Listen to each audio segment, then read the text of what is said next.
1940s have been a decade of breakthroughs and developments in medicine and psychiatry. Scientists have developed a new technology to cure mentally ill adults. With the use of electroshocks, the minds of sick patients are being wiped clean, giving them a fresh start.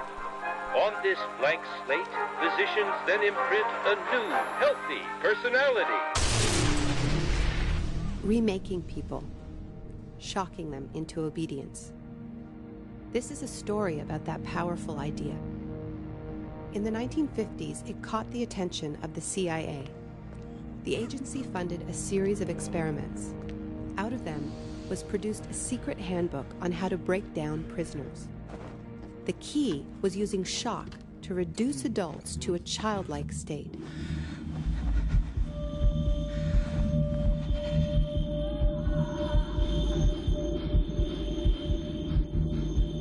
It's a fundamental hypothesis of this handbook that these techniques are in essence methods of inducing regression of the personality.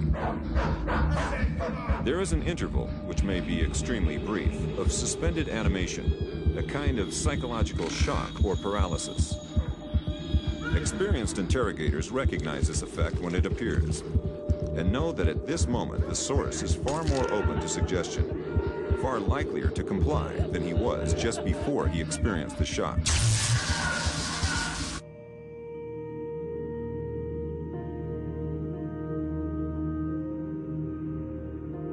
But these techniques don't only work on individuals.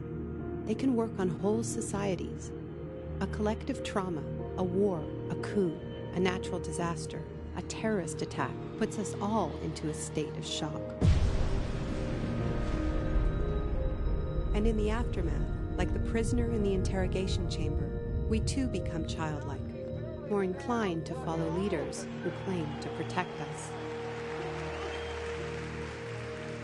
One person who understood this phenomenon early on was the most famous economist of our era, Milton Friedman. Friedman believed in a radical vision of society in which profit and the market drive every aspect of life, from schools to healthcare, even the army. He called for abolishing all trade protections, deregulating all prices, and eviscerating government services. These ideas have always been tremendously unpopular, and understandably so. They cause waves of unemployment, send prices soaring, and make life more precarious for millions. Unable to advance their agenda democratically, Friedman and his disciples were drawn to the power of shock.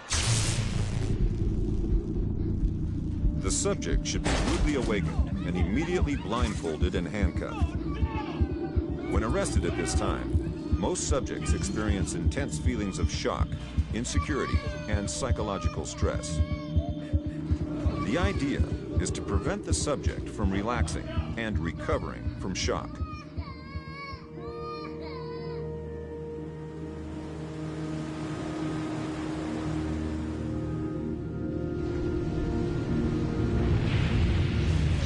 Friedman understood that just as prisoners are softened up for interrogation by the shock of their capture, massive disasters could serve to soften us up for his radical free market crusade.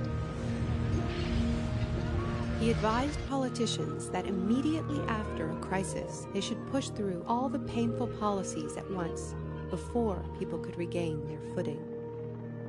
He called this method economic shock treatment. I call it the Shock Doctrine. Take a second look at the iconic events of our era, and behind many, you will find its logic at work. This is the secret history of the free market. It wasn't born in freedom and democracy. It was born in shock.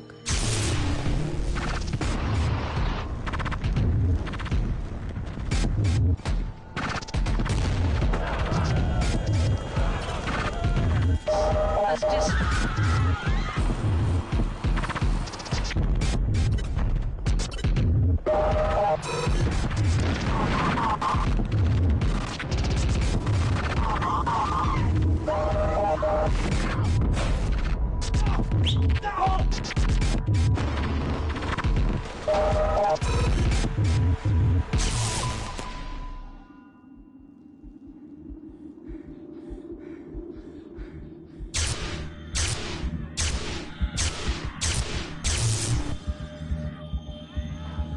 Isolation, both physical and psychological, must be maintained from the moment of apprehension.